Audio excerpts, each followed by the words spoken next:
What's up, you thought monkeys? This is Brother Lucas, that's Sean Patrick, and this is Backseat Gorilla Club. This is where we cover professional wrestling from all across the globe. Today, we're continuing our coverage on the G1 Climax 28. This is going to be the third show, and it's the second show from A Block. It's July 16th, 2018. So, I'm going to go ahead and read off the first part of the card that we're going to cover. And this is going to be all the tag matches that lead up into B Block's next show. So first off, we got Shota Umino and Toa Hanare versus the Gorillas of Destiny, being Tonga Loa, Tama Tonga.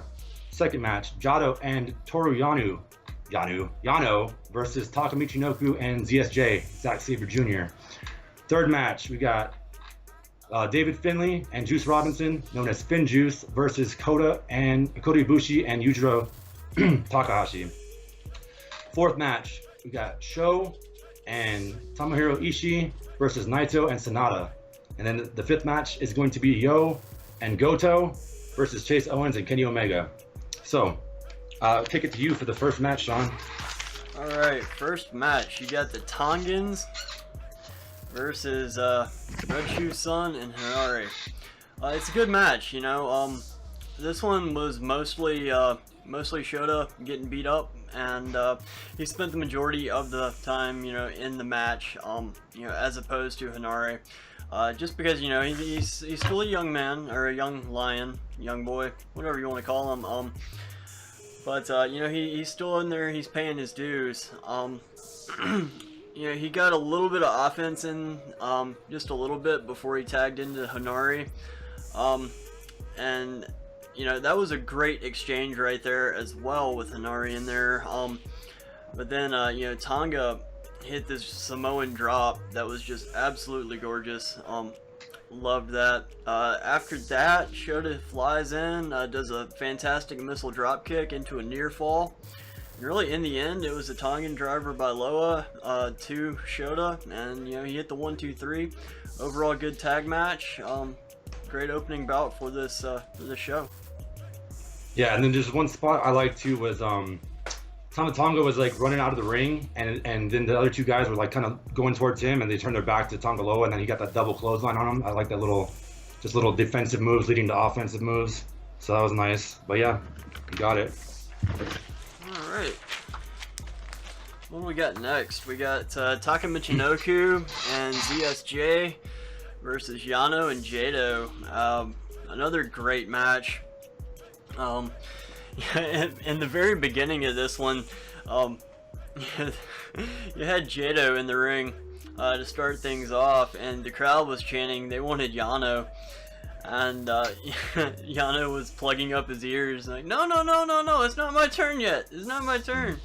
It was a great little funny spot from the guy that is really taking this tournament very seriously, with his amateur wrestling background coming through and showing. He really surprises us every match he has, you know, going head to head with ZSJ, you know, trying to get some lockups in there. You know, he was flipping out of them and spinning around. You know, he did his homework today. That was one highlight that really stood out to me. Is there anything that particularly got your interest on this one? Yeah, so there's a lot of quick tags and teamwork by Suzuki-gun on this one. And then Jado had a couple of nice body shots. Like, he was like making that slapping sound. Like, it was like looking pretty, like he was laying in those body shots with the right hand. And then the end of this match was just basically Zack ties up Jado and is trying to tell Taka to finish off Yano because they're the legal men, Yano and Taka. And so at this point, Taka does something, Yano reverses it, and classic Yano, just without the low blow, he wins by pinning combination. And I mean, this guy, he just throws a curveball into any predictions that I have for this, because he's like 50-50 to win, and you know, it's like you never know. So I don't know if that means they're gonna, you know, have him lose to ZSJ, because all these tag matches, you gotta understand, are setting up the singles matches for the next part of the tournament. So for B Block, like, everyone who's in these tag matches, at least two of those guys, you know, have beef with each other coming up. So, yeah, I like how they do that. And then the Do you have anything else on that match? I was just gonna comment on, you know, everything happens for a reason in here. It's not microwave booking. You know, Nice. in this case, it is a little bit, but it's for the tournament. It's within its own little world. You know, they have storylines that run for a year long and sometimes even longer. But I also was gonna add, much like Suzuki-gun, except for in this tournament, Yano has to have his one spot with the turnbuckle. He's got to take the pad off the turnbuckle, you know, just there. But we'll see how that pans out. And I'll go right ahead onto the third one. Kota Ibushi and Takahashi versus Finley and Juice. Go ahead. This one, I don't have much to say about this. It's not that it wasn't a good match, because it was all right. Who did it start off with here? I don't even know. Started off with Juice and Yujiro. Okay, yeah. So they had a nice little exchange until it basically led up to Kota getting tagged in and hitting. Him and Yujiro had some good double team moves together, and then Kota hit this like fantastic standing corkscrew moonsault, because like only him and like 2 other people I see it can even do that.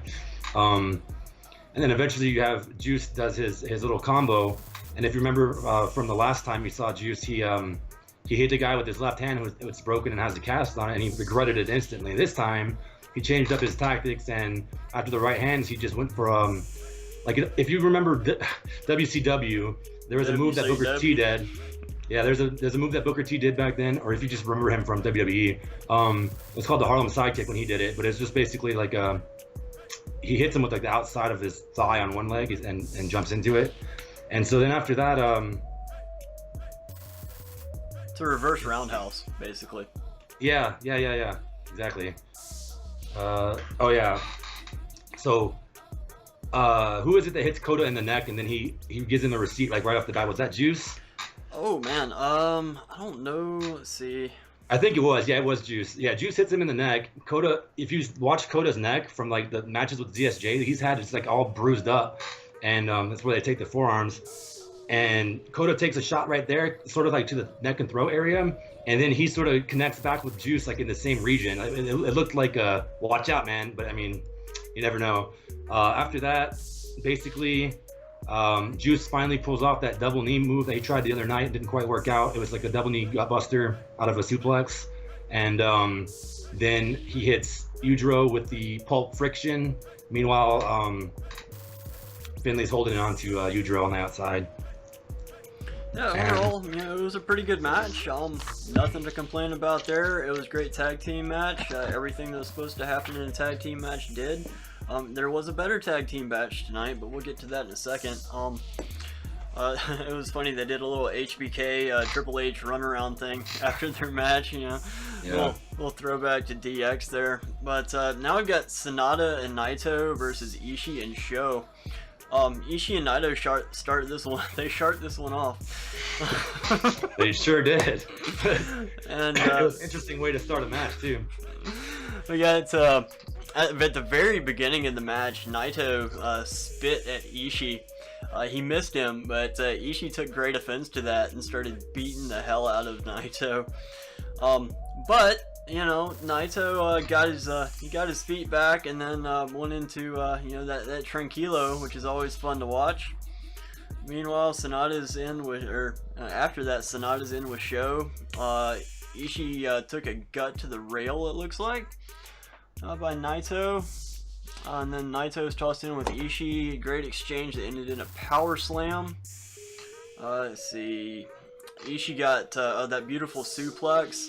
And then after that, we had Naito with an atomic drop, an enziguri, and a pinfall, I do believe. Is that how you have this one down? No, this one went out from the skull end, remember, from Sonata to Sho. Okay. He passed out in the middle of it, and the ref called it. Yes, you're right. Yeah, go ahead, take it away. You got better notes than I do. just that one part. So there was a couple points where so Sho tried to get in the ring at one point, and Sonata just kicked the middle rope like right into his sack, and so that was interesting. I don't really see that very often. And then Sho also had a nice spear coming off the ropes. It was just, instead of like wrapping the guy up, he just sort of shoulder blocks him in the gut, but like it looked like a spear. I like it.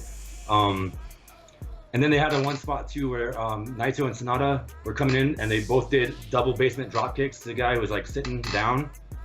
And yeah, so after that, you got Sonata working that skull end and Sho trying to get out of it. And eventually, Sonata was too much for him, and Sho just passes out in skull end standing, and the ref has to call it. And so, yeah. And then the fifth match, it's going to be Yo and Goto versus Kenny Omega and Chase Owens. So Goto and Kenny start, and this is where this match is heading anyway, because they have a singles match in B Block coming up. And oh yeah, I put down on here that Rocky ribs Kevin. So on one of these matches, the last match was Sonata and Naito. In the beginning, when Naito went in, Sonata kind of went off the apron and was doing his own thing, and Kevin was like, "Oh, Sonata, moved off the apron to give the fans on that side a view of Naito to make sure he didn't obstruct it." And then, and I was kind of thought that was silly at the time because Sonata doesn't care about stuff like that, even as a character. And then in this match, Rocky says the same thing to Kevin whenever one of the guys comes off the apron, and then he says, "Oh, he's doing that to make sure that he's not obstructing the view, huh?" And it was just a nice little rib on Kevin Kelly there. So there was a 2-on-1 shoulder tackle to Chase off in the beginning. After they do a little exchange, Chase catches Yo he's trying to do a power bomb, and he catches him and he brings him over to the ropes, and Kenny's like choking him in the ropes as well. What is that? Oh, they start doing wishbones to Yo, which is where each guy takes one leg and starts splitting them. And it was Kenny and Chase did that about 4 times. I guess it's working like your groin, not necessarily like your nuts, but like your actual groin muscle. And then Chase kicks Kenny accidentally on the ropes, and he goes out. There's a spinning wheel kick by Goto, and then yeah, you can go ahead and finish this one up. All right, doing a little rewind on that one. In there we had a 3-sweet. And the 3-sweet was an elbow drop, pretty much. It's playing off of stuff that they did previously with the, it was 2 boots, and there was a 3 something else. Another 3-sweet was somebody else. I forget what it was at the time. Yeah, I mean, you pretty much covered it when you got the wishbones. Another thing about this match, every time that Goto and Yo got any kind of offense in, whoever was the non-legal man on Kenny and Chase's team, they'd always come in and cut them off. This match was a clinic on tag team wrestling. They cut the ring in half. There was quick tags, always keeping a fresh guy in there, and they were always looking out for each other, stopping any potential defensive maneuvers from the other team. Just classic stuff, classic tag team wrestling. Then at the very end there is a V-trigger tease, and during that, okay, so Kenny goes out for a V-trigger and gets caught in the face by a high knee by Yo. And Goto hits the GTR, and from there it's just academic 1-2-3 over Chase Owens. And then somewhere in there he hit a Yugarashi, which is basically a fireman's carry neck breaker. But yeah, you called it. Yeah, I like to get more specific when I do these predictions now. I try to call like the exact move and the exact guy who eats the pin and everything, and sometimes I do it, sometimes I don't. But yeah, he hits the Ushigoroshi, and then right into the GTR. That's all she wrote. That's it. So it's time for us to go and watch the next part of this show. We'll be back with you soon. In the meantime, do us a favor, hit that subscribe button, like this video, leave a comment down below. Bang!